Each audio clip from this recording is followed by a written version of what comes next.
Patrick Cohen. Anis Mbida, le premier taxi totalement autonome est prêt à être commercialisé. Je pense à Julien, pardon.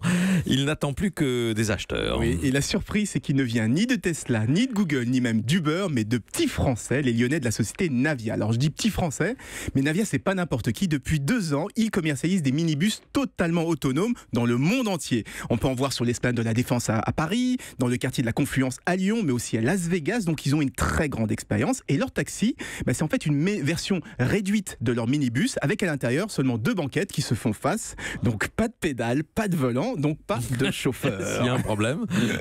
C'est toute la question. Aujourd'hui, leur minibus ne roule que sur des circuits fermés, pas au milieu de la circulation. Et en plus, il avance tout doucement, 25 km/h en moyenne. Mais leur robot de taxi, lui, il est censé affronter les bouchons, les scooters qui zigzaguent, les piétons qui traversent n'importe où. Donc même avec la meilleure technologie, on ne sait pas ce qui peut arriver. C'est pourquoi la quasi-totalité des villes dans le monde oblige toujours à avoir un humain à bord, prêt à reprendre le contrôle en cas de pépin. Donc il faudra d'abord que la loi évolue si Navia veut commercialiser son robot taxi. L'avantage, c'est qu'à 20 km/h de moyenne, on peut courir derrière pour le rattraper. Il y a des pays qui proposent un service de taxi, des services de taxi totalement autonomes, non ? Non, il n'y a personne. Il y a une 50aine d'expérimentations un peu partout dans le monde, mais à chaque fois, il y a des pédales, un volant et quelqu'un derrière au cas où. Alors Google commence tout juste à autoriser les opérateurs de ces taxis autonomes à quitter le volant et à s'asseoir derrière, à côté du client. Mais ça, c'est après 2 ans d'expérimentation en Arizona, où la loi n'impose pas vraiment de contraintes aux voitures autonomes, et surtout, où il pleut quasiment jamais en Arizona. Les routes sont extrêmement larges, il y a peu de circulation, donc c'est un peu un paradis